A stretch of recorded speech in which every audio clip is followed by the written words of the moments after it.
Hello, and in this video we are going to learn how to make a morphed animal or a crazy um, animal that you put together from your own imagination, and it's going to look something like this.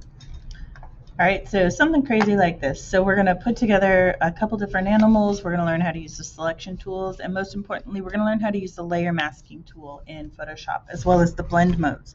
These are going to be really important for our next assignment, which is creating a surrealist piece later on this week. All right, so let's go ahead and get started. This assignment goes pretty quickly, so I'm going to give you a couple days to get this done, and then we can move on. All right, so the first thing you're going to do is you're going to just come up with some ideas for some morphed animals. If you need some help, you can type in morphed Photoshop animals. I will post this link in Classroom, so you can take a look at all the crazy creations that have been created in the past, so you can go ahead and maybe challenge yourself to do one of these crazy creations if you're having trouble coming up with an idea. All right, so let me show you how to they're crazy, seriously. So let me show you how to do this. So first you're going to go to pexels.com, and this is where you can find free stock images used for education purposes. You can use these images for contests and things like that. So let's say I wanted to use a bunny.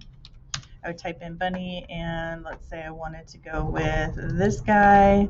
I would click here on free download, and it should download to your computer, and then it should go to your download folder. All right, so you're going to repeat that process. You're going to find another animal that you want to use, say tiger or lion, and find a lion picture that you wanted to use. Now remember, you need to pick parts of the body of the different animals that you're going to use. So you need to kind of have an idea in your head of what you want to do. So this works well when the lion or the animals are facing like left or right. Okay, you can do it with animals that are facing straight on as well, as long as you've got a full body shot. Then you could use maybe the head of a different animal. Okay, so go ahead and download your images, and then we're going to go ahead and get started on the assignment in Photoshop. So we're going to go ahead and create a new file. So I'm going to go to new file, and I'm going to make this let's do 11 by 8.5 today. We're going to make sure our resolution is set to 300. Make sure this is set to inches, not pixels. So let's try this again. 8.5, 300. RGB color mode is fine. And there we go. We have our first artboard. So I'm going to go ahead and place the files that I'm going to use for my project. So I'm going to go to File, Place Embedded. Okay, so the difference between place embedded and place linked is if you place a linked file, if you've changed that file somewhere, the changes will adjust in Photoshop. It will show in Photoshop. So I'm going to go ahead and just drop this on here. So I'm going to go ahead and make it fit to my document. I'm just going to actually you do not have to hold shift in Photoshop. Do not hold shift in Photoshop. All right, that looks good. Then I'm going to go ahead and place my next one, place embedded. When you place embedded, that just places the original file. Okay, that looks good. I need to actually flip this a little bit, or flip it around so it's facing the other way. So I'm going to go to Edit, Transform, and then I'm going to go to Flip Horizontal. Let's see. All right, there we go. Now if I were to do it up here in image rotation, that would rotate my entire document, which I did not want. So to do that, to flip only one, you go to Edit, Transform. Okay, all right, let's go ahead and place my last guy. File, Place, Embedded, and find my bird.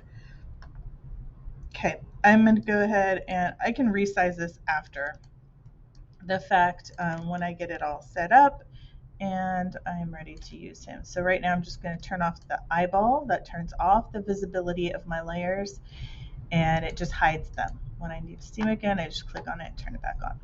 Okay, so the first thing we're going to do is talk about, we learned our selection tools. I'm going to zoom in so you can see.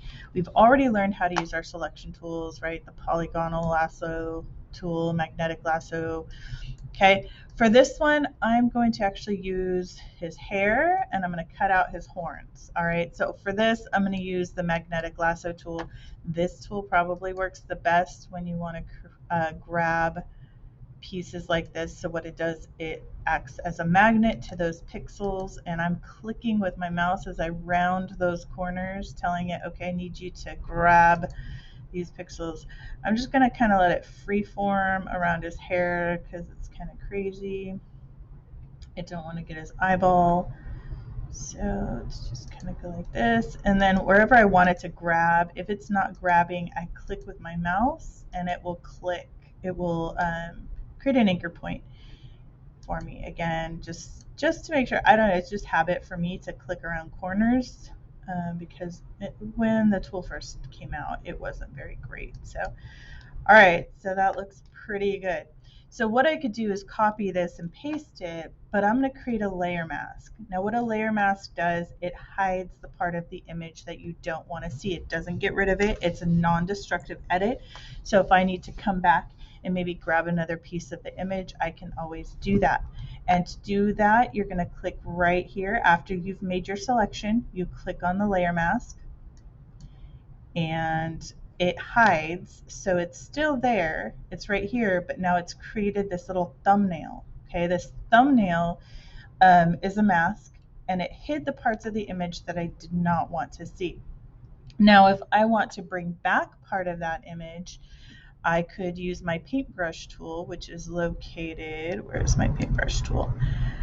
Why am I not seeing all my tools? Let me open up all of my tools. Toolbar, restore defaults. Okay, done. All right, my paintbrush tool is in here somewhere. Let's find it. Oh, there it is, under my pencil tool. Yeah, I don't know why I wasn't seeing it. Okay, so I'm going to make sure my opacity is set to 100. The flow is set to 100. Smoothing can be 10%. That's okay. Let's try this. So I'm going to show you kind of some things. So we talked about the brushes a little bit. We're going to talk some more later on. I'm going to set my hardness to 100% so you can see what happens. All right, so let's see, I wanted to bring in a little bit more of his fur down here. Okay, so what I'm going to do on my layer mask, the part that's hiding is black. So black hides and white reveals. I need to make sure that these two swatches are set to black and white. Okay, so if I want to paint on and add or reveal, I need to make sure that my foreground color is set to white. The default to set it back to black and white is the letter D on the keyboard. So let's say this was a different color and I wanted to set it to white. I would just click on the letter D and it would set it to black and white for default. Okay. All right. So I'm going to use my paintbrush with a hardness of 100% and I'm going to just start painting back on. This will reveal the parts of the image that I have hidden. Okay. All right. So I wanted to grab a little bit more of his hair. And now there's some pieces here that I still want to get rid of. So what I can do is I can go back in and use my magnetic lasso tool to redefine my selection just a little bit better.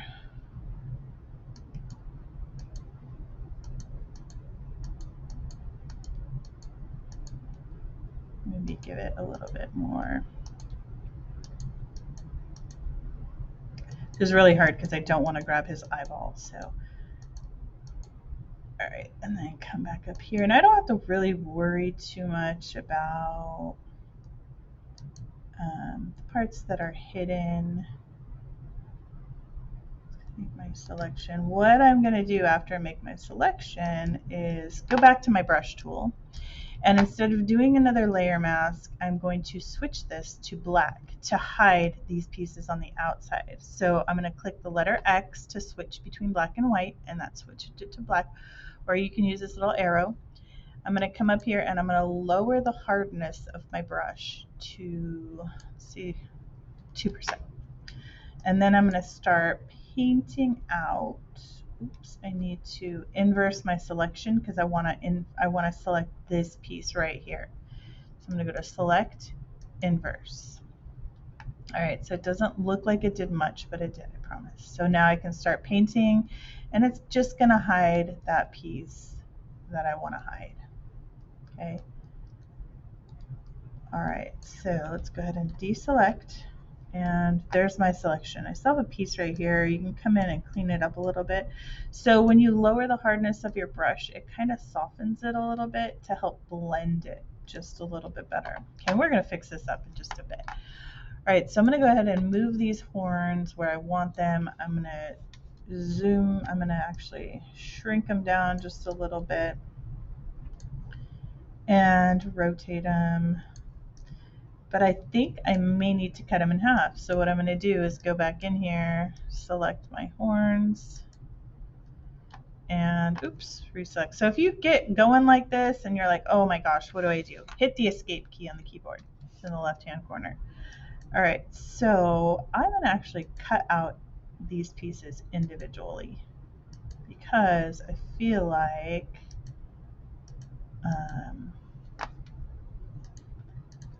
I could have a better option. So I'm gonna go ahead and delete this layer mask. I'm gonna drag it to the trash can. And I have a piece here that I need to actually reselect. So let's go ahead and go back in, reselect this. It's okay if I grab the hair because I can come back in and fix that. All right, and then I'm gonna do a layer mask on that piece, and I got this piece I need to bring back, so I'm gonna switch it to white and just kind of paint it. And you can see that it's just blending ever so slightly, okay, which is totally fine. And then I'm gonna come in here and clean this up. So what I'm looking for is that your edges are nice and clean. Okay, you want to make sure you have good selections. You've utilized your layer masking. I can tell that you have adjusted the brush size and the hardness of the brush as needed. You soften things up and you're blending things. All right, and as you go, you can fix these things up. All right, so right now it doesn't have to be perfect. I can always come back in later and fix it. Again, it's a non-destructive edit, so it's good. All right, so I'm gonna place this one right here. All right, so I have the other one that I need to bring in. So what I'm gonna do is just place another copy of my, actually,